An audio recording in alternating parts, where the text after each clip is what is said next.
Inicialmente, eu desejo congratular-me com a Academia Alagoana de Letras, na pessoa do seu presidente, Alberto Rostan, pela iniciativa pioneira entre as co-irmãs, convocar seus integrantes e convidados para falar sobre livros que leram e o que deles colheram, expressando suas opiniões para conhecimento do universo acadêmico.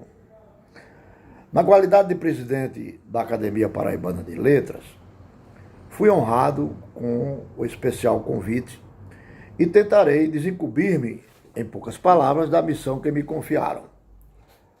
Recentemente, fotografei em um modesto restaurante da minha cidade natal um mural que proclamava: somos o resultado dos livros que lemos, das viagens que fazemos e das pessoas que amamos. A frase é atribuída a Ayrton Ortiz, jornalista e escritor brasileiro, membro da Academia de Letras Gaúcha, que acrescenta: não devemos abrir mão de nenhuma dessas oportunidades.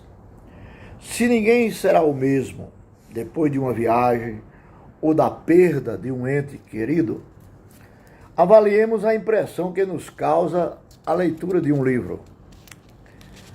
E quando esse livro nos proporciona uma viagem ao nosso próprio passado e nos faz lembrar as pessoas que amamos, fica inserido em nossa imaginação para sempre.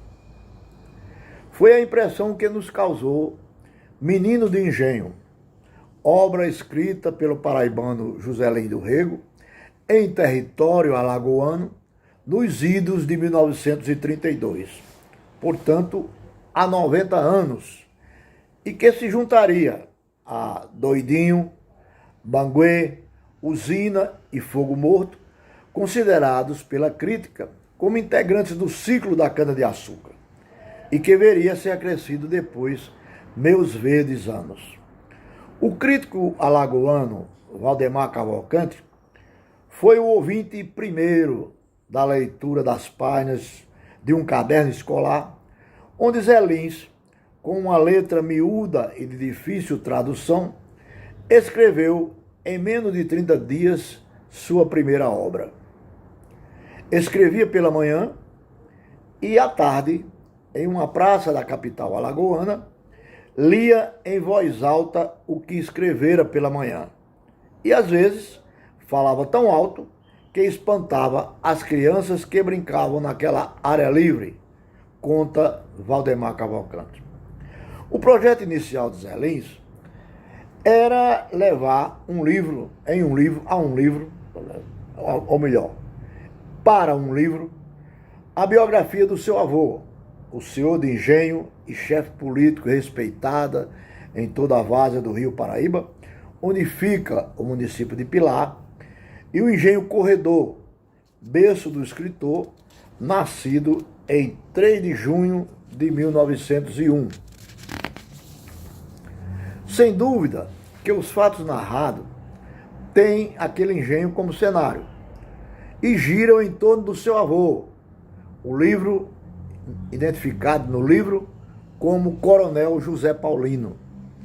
O neto Carlinhos passou a viver no fictício engenho Santa Rosa entre os 4 e 12 anos, após a morte trágica de sua mãe e sob as bênçãos do seu avô e tios, notadamente tia Maria, sua segunda mãe, até casar-se.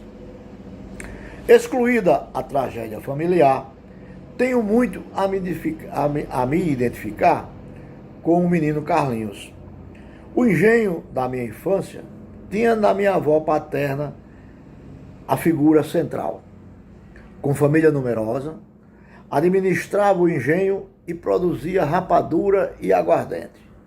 Viúva muito jovem, assumiu a direção das terras, criou os filhos e acompanhou o crescimento dos netos. Minha viagem pelo engenho Santa Rosa, pintado por Lins do Rego, é um verdadeiro retorno às minhas origens, Vejo-me nas cheias do rio, na moagem da cana, no tráfico dos burros a cambitar, no bagaço a secar. Ainda hoje sinto nas narinas o cheiro do mel queimando. José Lins narra esse cenário e diz: o engenho estava moendo.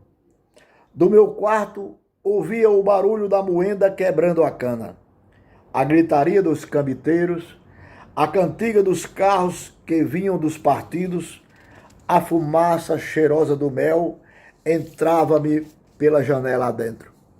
O engenho todo na alegria rural da moagem. E conclui: nada é mais triste do que um engenho de fogo morto. Uma desolação de fim de vida, de ruína, que dá à paisagem rural uma melancolia de cemitério abandonado. O livro Menino de Engenho funcionou para mim como uma sentença de vida.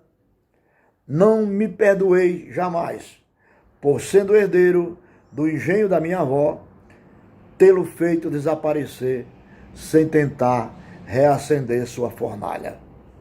Pior do que um engenho de fogo morto é um engenho inexistente. Muito obrigado.